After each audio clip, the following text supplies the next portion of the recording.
Hello everyone, आप सभी का एमपीपीएससी स्टडी आईक्यू पर बहुत बहुत स्वागत है। उम्मीद है आप सभी लोग अच्छे होंगे और आप सभी की तैयारी बेहतर चल रही होगी। साथियों, 26 अप्रैल आने वाला है। एक एक दिन हमारे लिए बहुत इंपॉर्टेंट है और इसीलिए मैं आपके लिए एक सीरीज चला रहा हूं जिसका नाम है हिस्ट्री रैपिड फायर। और इसमें हम यूनिट 1 के टॉपिक वाइज इंपॉर्टेंट एमसीक्यू देख रहे हैं या उन एमसीक्यूज को कवर कर रहे हैं जिनके एग्जाम में आने की संभावना है।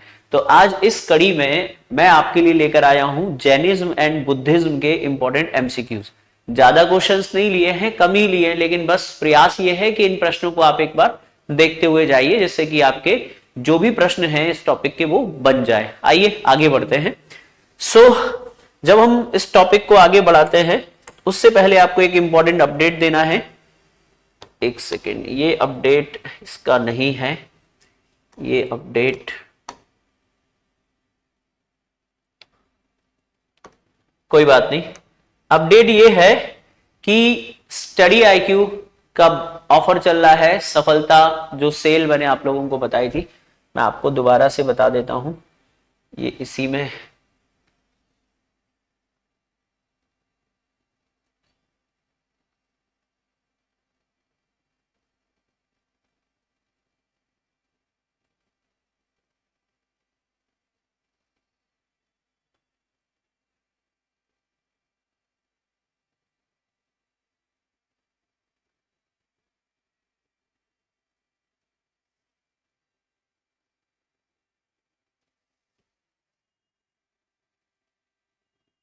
देखिए, अभी हमारा चल रहा है सफलता महोत्सव 200 प्लस सिलेक्शन सेल चल रही है। इसमें आपको दो ऑफर मिल रहे हैं सबसे बड़े। एक तो आपको मिल रहा है 60% ऑफ सभी कोर्सेज पर, दूसरा आपको डबल वैलिडिटी मिल रही है।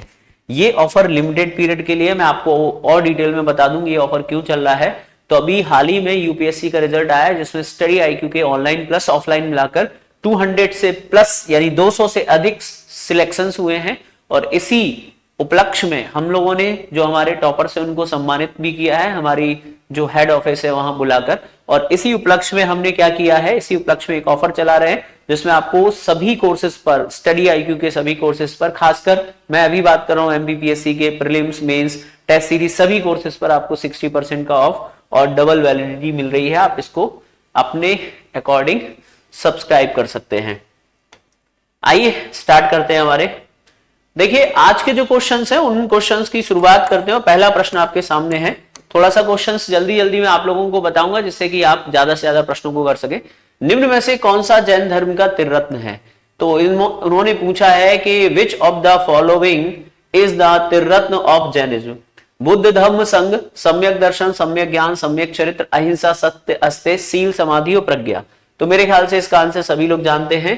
सम्यक दर्शन, सम्यक ज्ञान और सम्यक चरित्र जो है, याद रखिएगा, ये जैन धर्म के त्रिरत्न कहलाते हैं। जिसमें अगर पूछा जाए सर्वाधिक महत्वपूर्ण कौन सा है या सर्वाधिक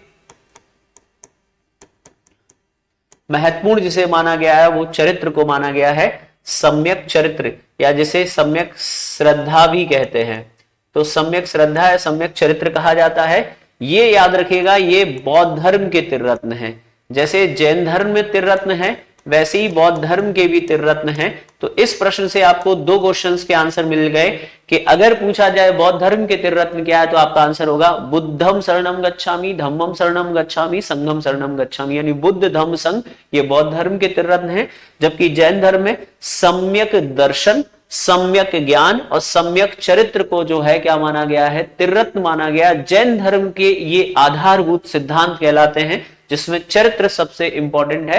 सम्यक चरित्र का अर्थ होता है किसी भी परिस्थिति में, चाहे सुख हो दुख हो, किसी भी परिस्थिति में, चाहे अच्छी हो बुरी हो, हर एक परिस्थिति में अपने चरित्र को अच्छा रखना सम्यक चरित्र कहलाता है।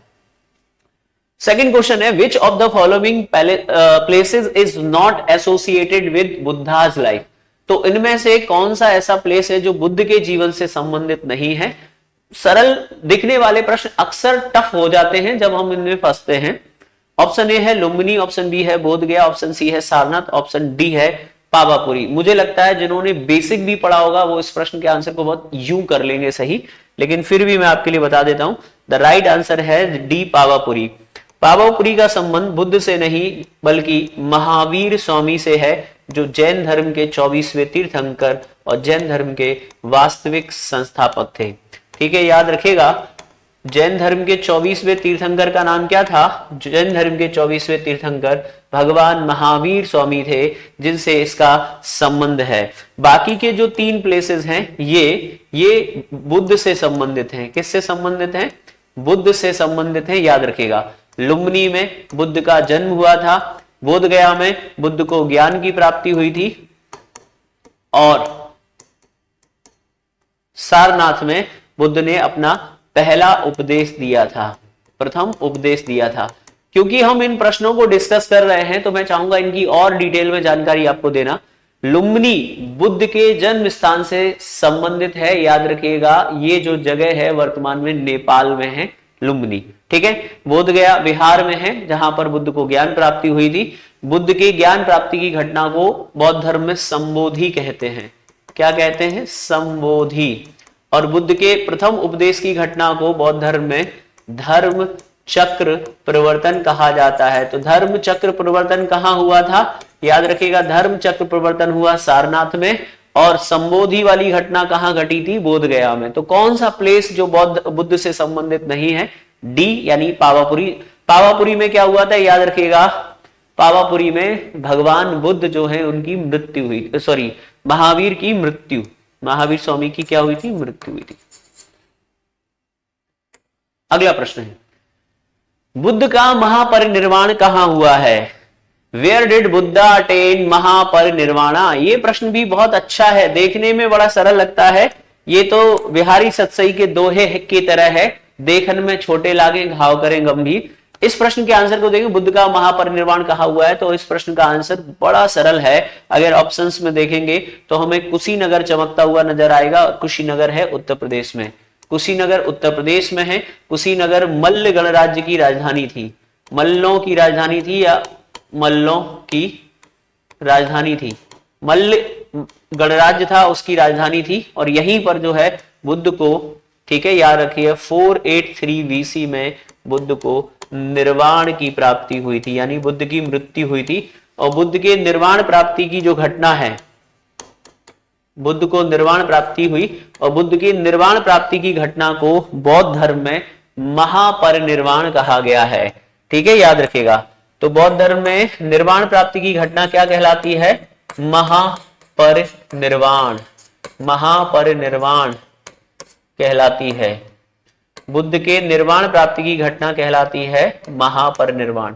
तो याद रखिएगा, इसका सही आंसर है कुशीनगर उत्तर प्रदेश। बहुत इंपॉर्टेंट है, मल्लों की राजधानी थी।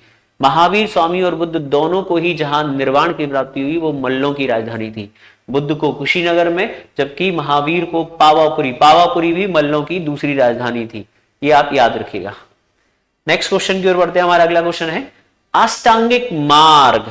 ये बहुत ही इंपॉर्टेंट है। अष्टांगिक मार्ग किससे संबंधित है, और ये आखिरकार अष्टांगिक मार्ग होता क्या है? तो इसका आंसर आपको बताना है। The 8-fold path is associated with।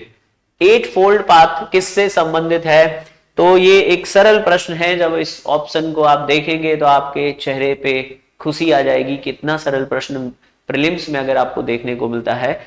तो देखिए, हम इसका सही आंसर लगाएंगे बौद्ध धर्म। देखिए, महात्मा जो बुद्ध थे, ध्यान से सुनते जाइएगा। महात्मा बुद्ध के जीवन का जो बौद्ध धर्म का मूल सार है वो है 4 आर्य सत्य। 4 श्रेष्ठ सत्य बुद्ध ने बताए थे कि इन श्रेष्ठ सत्यों में बुद्ध ने कहा था, नंबर 1 दुख है, सर्वम दुखम, दुख के कारण है। ठीक है, मतलब दुख बताया, दुख समुदाय बताया, यानी दुख के कारण बताए, दुख निरोध यानी दुख के उपाय बताए, और फिर लास्ट में बताया दुख निरोध गामिनी प्रतिपदा। तो कुल मिलाकर महात्मा बुद्ध ने 4 श्रेष्ठ सत्य बताए, और फिर इन 4 श्रेष्ठ सत्यों में जो दुख होते हैं और दुखों का जो मूल कारण है वो अविद्या या तृष्णा है, उसे दूर करने के लिए बुद्ध ने क्या कहा था? बुद्ध ने एक पाथ दिया, एक रास्ता दिया है, जिसे अष्टांगिक मार्ग कहते हैं। क्या कहते हैं? अष्टांगिक मार्ग। तो महात्मा बुद्ध ने अष्टांगिक मार्ग का सिद्धांत दिया है, जिसे हम 8 फोल्ड पाथ भी कहते हैं। बुद्ध ने इसमें यह कहा था कि मैं आपको 8 बातें बताता हूं, अगर आप इनको फॉलो करते हो तो आपके जीवन में जो दुख आते हैं उनसे आप बच सकते हैं। ठीक है, इसमें सम्यक संकल्प है, सम्यक वाक है, सम्यक आजीव है, सम्यक कर्मांत है, सम्यक स्मृति है, सम्यक व्यायाम है। इस तरीके के टोटल 8 जो हैं बुद्ध ने पाथ बताए हैं, जिन्हें अष्टांगिक मार्ग कहते हैं। इस अष्टांगिक मार्ग को सन्यासियों या भिक्षुओं का मित्र कहा जाता है। ठीक है, कुल मिलाकर बुद्ध ने यह कहा था कि अगर आप इसको फॉलो करते हो तो आप दुखों से बच सकते हो। यह कहलाता है अष्टांगिक मार्ग। नेक्स्ट क्वेश्चन है मध्यम मार्ग। जी ये भी बहुत इंपॉर्टेंट क्वेश्चन है। मध्यम मार्ग किससे संबंधित? The middle path is associated with Mahavira, Parshvanatha, Buddha या भद्रबाहु।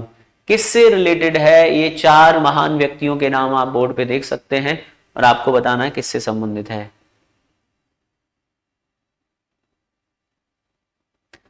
बताइए सही आंसर क्या होगा? तो जहां तक मुझे पता है इसका जो सही आंसर आप लोग देना चाहेंगे वो होगा, वो है बुद्ध। भगवान बुद्ध ने एक सिद्धांत दिया है। उन्होंने कहा ना तो ज्यादा सुखपूर्ण जीवन व्यतीत करो, ज्यादा सुखपूर्ण जीवन, और ना ही ज्यादा कलेशपूर्ण, क्लेश समझते हैं काया कलेश, ज्यादा काया कलेश में संलग्न रहो, काया कलेशपूर्ण जीवन। या जिसके लिए हम सीधा बोलें इसको बोलते हैं अमीरी और इसको बोलते हैं बेहद गरीबी। तो बुद्ध कहते हैं ना तो बहुत ज्यादा गरीबी में जियो ना बहुत ज्यादा अमीरी में जियो। इस संदर्भ में बुद्ध ने जो सिद्धांत दिया वो बहुत ही पॉपुलर है और बहुत ही माना जाता है। उस सिद्धांत का नाम है मध्यम मार्ग। तो बुद्ध ने इस संदर्भ में कौन सा सिद्धांत दिया है? मिडिल पाथ यानी मध्यम मार्ग का सिद्धांत दिया है। और ये बौद्ध धर्म की लोकप्रियता का सबसे बड़ा एक कारण है। मध्यम मार्ग का सिद्धांत क्या कहता है कि ना तो ज्यादा सुखपूर्ण जीवन जीना चाहिए और ना ही ज्यादा काया कलेशपूर्ण। इसका क्या अर्थ हुआ? देखिए बुद्ध ये कह रहे हैं, कहने का प्रयास कर रहे हैं कि अगर आप ज्यादा सुखपूर्ण जीवन व्यतीत करते हैं, बहुत लग्जरियस लाइफ जीते हैं, और कल के दिन अगर आपको लग्जरी चीजें नहीं मिलेंगी तो क्या होगा? आपको दुख होगा, तकलीफ होगी कि यार पहले में ऐसा था। इससे कहते हैं वो मिडिल, एक तरीके से मिडिल क्लास की बात कर रहे हैं। क्या होगा इससे? जो मिडिल पाथ को फॉलो करेगा, ना ज्यादा अमीर ना ज्यादा गरीब, इससे क्या होगा कि अगर उसका टाइम खराब होगा तो वो उसमें भी एडजस्ट कर लेगा, और टाइम अच्छा आएगा तो इधर भी एडजस्ट कर लेगा, लेकिन उसे ये पता होगा कि मैं कौन हूं। इसीलिए जो है मध्यम मार्ग का सिद्धांत बौद्ध धर्म की लोकप्रियता का सबसे बड़ा कारण है। जैन धर्म में क्या अंतर है? यहां अगर जैन धर्म को हम ले, जैन धर्म इस पे ज्यादा फोकस देता है। जैन धर्म किस पे ज्यादा फोकस करता है? जैन धर्म सर्वाधिक फोकस करता है यहां पर। किस पर? जैन धर्म सर्वाधिक बल देता है अत्यधिक काया कलेश। आपने शायद सुना होगा जैन धर्म में काया कलेश को ज्यादा महत्व दिया गया है। तो ये बौद्ध धर्म और जैन धर्म में एक डिफरेंस भी हो जाएगा। फिलहाल इसका सही आंसर है मध्यम मार्ग। ये रिपीट हो गया है। अगला क्वेश्चन है अनात्मवाद। ये बहुत ही इंपॉर्टेंट क्वेश्चन है। अनात्मवाद यानी इसे हम बोलते हैं नो सेल्फ। अनात्मवाद किस धर्म की विशेषता है? इस प्रश्न में बड़े बड़े सूरमा, बड़े बड़े तीरंदाज कभी कभी फंस जाते हैं, क्योंकि ये बेहद ही सरल प्रश्न है देखने में, और इसमें हम लोग अक्सर फंस जाते हैं। बताइए इसका सही आंसर क्या होगा? अनात्मवाद किस धर्म की विशेषता रही है? आपको बताना है। Anatmavada is a feature of which religion? Jainism, Buddhism, या फिर आपको बताना है आजीविका या चारवाका। तो देखें इस प्रश्न का जो सही आंसर बच्चों है वो है बौद्ध धर्म। ठीक है, देखो बौद्ध धर्म की एक विशेषता है कि ये आत्मा को नहीं मानता। किसको नहीं मानता? आत्मा को नहीं मानता। और जो आत्मा को नहीं मानता उसी को कहा जाता है अनात्मवादी। क्या कहते हैं? अनात्मवादी। तो ये अनात्मवादी है बौद्ध धर्म। तो इसमें बहुत सारे लोग फंस जाते हैं। अब मैं आपको बताता हूं, जब आप जैन धर्म बौद्ध धर्म का तुलनात्मक अध्ययन करेंगे, मान के चलिए ये जैन धर्म है, थोड़ी देर के लिए मान लीजिए, और ये मान लेते हैं हम यहां बौद्ध धर्म, ठीक है। तो मैंने एक डिफरेंस तो आपको बता दिया, अब दूसरा समझते हैं। देखिए, बौद्ध धर्म ईश्वर को नहीं मानता, ये भी नहीं मानता। बौद्ध धर्म वेदों को नहीं मानता, ये भी नहीं मानता। बौद्ध धर्म कर्म को मानता है, यानी कर्म में विश्वास करो, ये भी कर्म को मानता है। बौद्ध धर्म पुनर्जन्म को मानता है कि पुनर्जन्म होता है, ये भी पुनर्जन्म को मानता है। लेकिन फंस कहां जाते हैं दोनों? ये कहता है कि आत्मा, ये कहता है आत्मा नहीं है, लेकिन ये आत्मा को मानता है। अर्थात जो हमारा जैन धर्म है वो आत्मवादी है और बौद्ध धर्म कैसा है? अनात्मवादी है। तो ये आत्मा को नहीं मानता, वो आत्मा को मानता है। एक बहुत बड़ा डिफरेंस और है कि जो हमारा बौद्ध धर्म है, ध्यान से सुनिएगा, बौद्ध धर्म ये वर्ण व्यवस्था को नहीं मानता। और यही अगर आप जाओगे जैन धर्म में, तो जैन धर्म वर्ण व्यवस्था को मानता है। और यही सबसे ज्यादा बच्चे फंसते दो चीजों में, एक आत्मा में और एक वर्ण व्यवस्था में। ये इन दोनों में समानताएं और असमानताएं आपको स्पष्ट दिख रही हैं। वेदों को नहीं मानते दोनों ही, ईश्वर को नहीं मानते दोनों ही, पुनर्जन्म को दोनों मानते हैं, कर्म को दोनों मानते हैं, आत्मा को ये नहीं मानता, वो मानते हैं। ये वर्ण व्यवस्था को बिल्कुल भी स्वीकार नहीं करते, एक्सेप्ट ही नहीं है, ये वर्ण व्यवस्था में विश्वास रखते हैं, ये वर्ण व्यवस्था के समर्थक हैं। छुआछूत जो होता है वो वर्ण व्यवस्था से अलग चीज होती है। जातिवाद और छुआछूत के ये भी विरोधी हैं और वो भी विरोधी है। जातिवाद छुआछूत के ये भी विरोधी हैं, वो भी। वर्ण व्यवस्था का जैन धर्म समर्थन करता है, बौद्ध धर्म विरोध करता है। फिलहाल याद रखिएगा, ये बहुत अंदर की बात है, इसमें आप फंस सकते हैं। महावीर की माता का नाम क्या था? देखिए, बहुत ट्रिकी क्वेश्चंस हैं, सरल भी हैं, लेकिन आपको लग रहा होगा सर कितने सरल प्रश्न करवा रहे हैं। लेकिन बच्चों, इन्हीं प्रश्नों में मैंने बच्चों को फंसते हुए देखा है, क्योंकि ज्यादा टफ तो बहुत अच्छे से तैयार। What was the name of Mahavira's mother name? तो देखिए, महावीर की जो माँ है उनका नाम था त्रिशला, याद रखिएगा। क्या नाम था? त्रिशला। इसमें आप फंस जाओगे, त्रिशला उनकी किसका नाम था, याद रखिए। अब सवाल उठता है कि जो 4 महान महिलाओं के नाम दिए वो कौन है, एटलीस्ट आपको पता होना चाहिए। तो फिलहाल तो जो है इनकी माता का नाम हो गया और राइट आंसर हो गया त्रिशला, ठीक है। अब बाकी से भी मिलवा देते हैं। सबसे पहले मिलते हैं महामाया से। महामाया बुद्ध की मां है। कौन है? बुद्ध की मां है। और याद रखिएगा, ये राम गांव के कोलिय वंश की राजकुमारी थी। राम गांव के कोलिय वंश की राजकुमारी थी। तो राम गांव के कोलिय वंश की क्वीन या राजकुमारी बोलेंगे, प्रिंसेस कौन थी? याद रखिएगा, महामाया, जो कि बुद्ध की मां थी, ठीक है। अब आते हैं त्रिशला। तो त्रिशला जैसे कि बता दिया कौन है? महावीर की मां है, ठीक है। कौन है? महावीर की मां। महावीर की मां होने के साथ साथ याद रखिएगा, ये लिच्छवी के राजा चेटक की बहन थी। और लिच्छवी का राजा चेटक एक शक्तिशाली शासक था, चेटक की बहन थी। तो याद रखिएगा, कभी कभी महावीर के मां पूछे जाते हैं, मामा पूछे जाते हैं, ठीक है। यशोधरा आ जाइए, ये बुद्ध की पत्नी का नाम है। बुद्ध की पत्नी का नाम क्या था? तो बुद्ध की पत्नी का नाम था यशोधरा, जिन्हें बिंबाभद्रकच्छना भी कहते हैं। प्रजापति, ये बुद्ध की मासी का नाम था। तो बुद्ध की मौसी का नाम क्या था? तो बुद्ध की मौसी का नाम था प्रजापति गौतमी।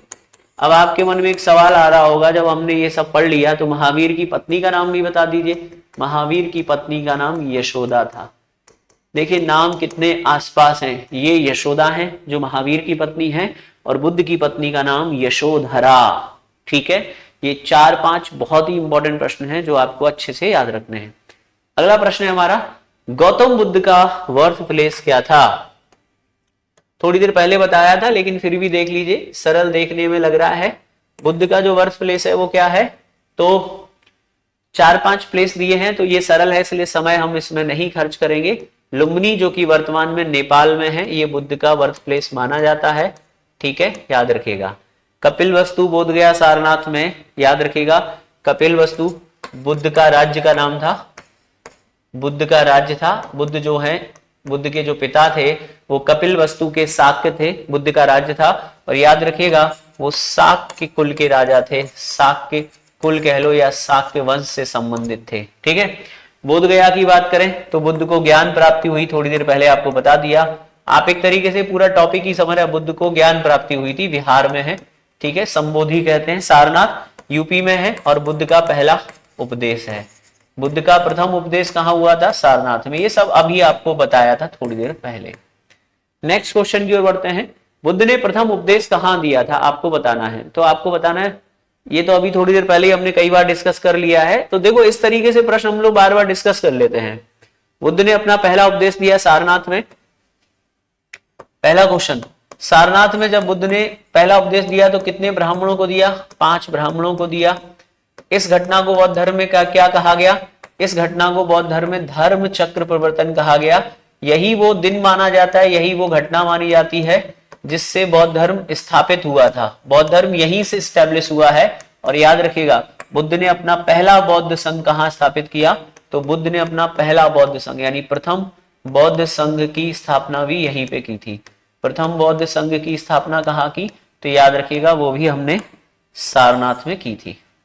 ठीक है, चलिए तो ये हो जाएगा सारनाथ। अगला प्रश्न है, निम्न में से कौन सा कथन सही है?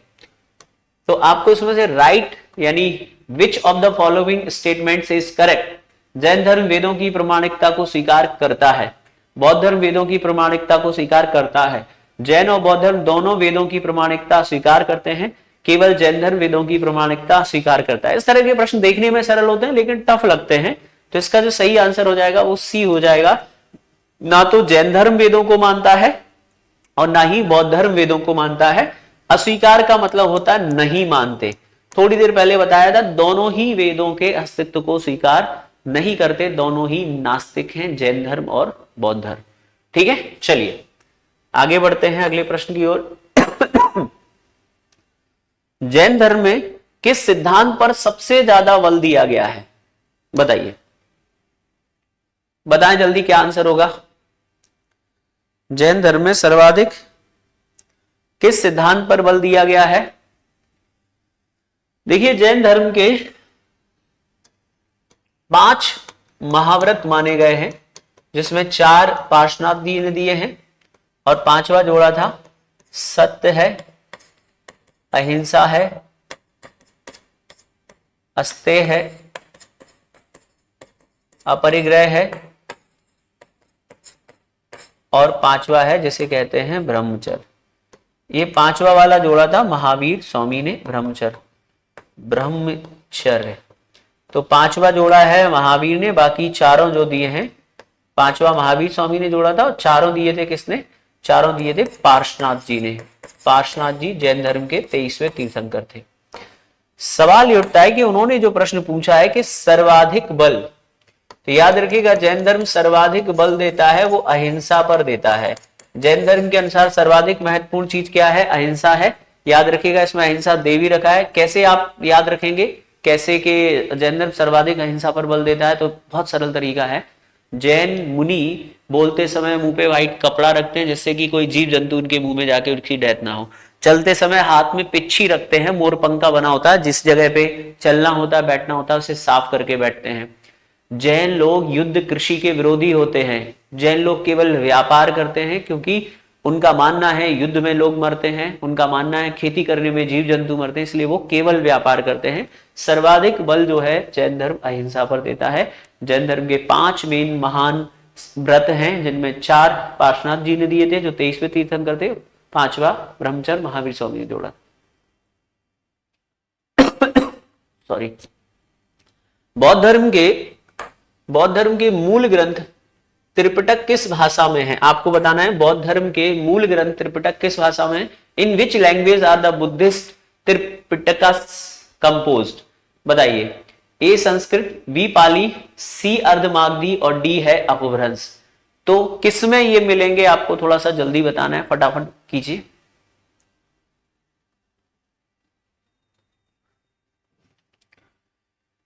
और साथियों इसका सही आंसर है, बहुत ही सरल है, ये है पाली भाषा। और याद रखिएगा त्रिपिटक, एक है सुत्त पिटक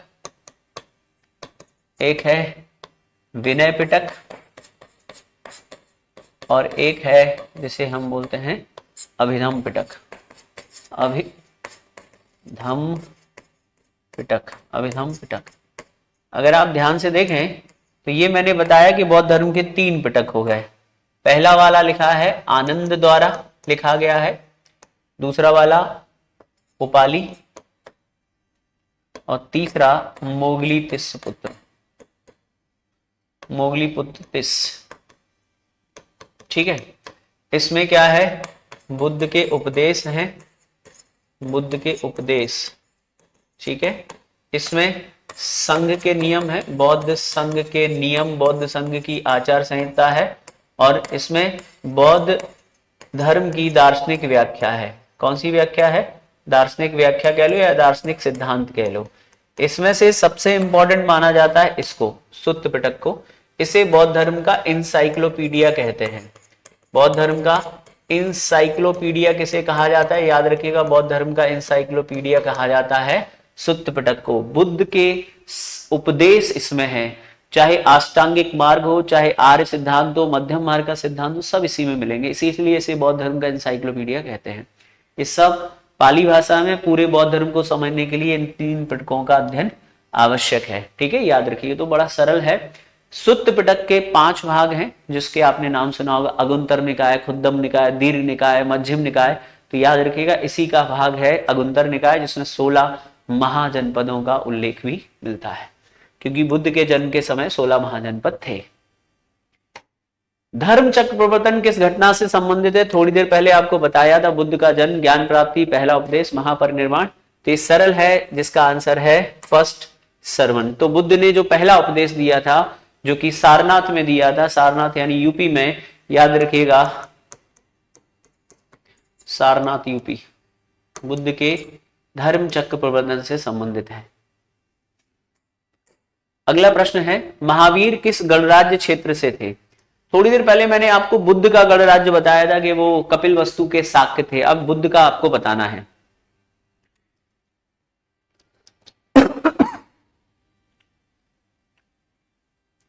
और साथियों, इसका जो सही आंसर होगा वो वज्जी संघ का राज्य का हिस्सा थे। तो कुल मिलाकर वज्जी के निवासी कह सकते हैं आप, वज्जी का क्षेत्र से संबंधित आप महावीर को बता सकते हैं। ये बहुत अच्छा क्वेश्चन है, जिसमें आप फंस सकते हैं। तो साथियों, यहां तक आपके ये क्वेश्चंस हो गए, और आप सबका बहुत बहुत धन्यवाद। अगर आप कुछ और चाहते हैं कि आप सर कुछ और तरीके से आप बताइए, तो आप कमेंट करके बताइएगा, उसी तरह के प्रश्न आप लोगों को करवाए जाएंगे। थैंक यू सो मच, जय हिंद। मिलते हैं नेक्स्ट सेशन में फिर कुछ और महत्वपूर्ण प्रश्नों के साथ। तब तक के लिए जय हिंद। क्लास कैसी लग रही है जरूर बताइएगा कमेंट सेक्शन में। थैंक यू साथियों, थैंक यू।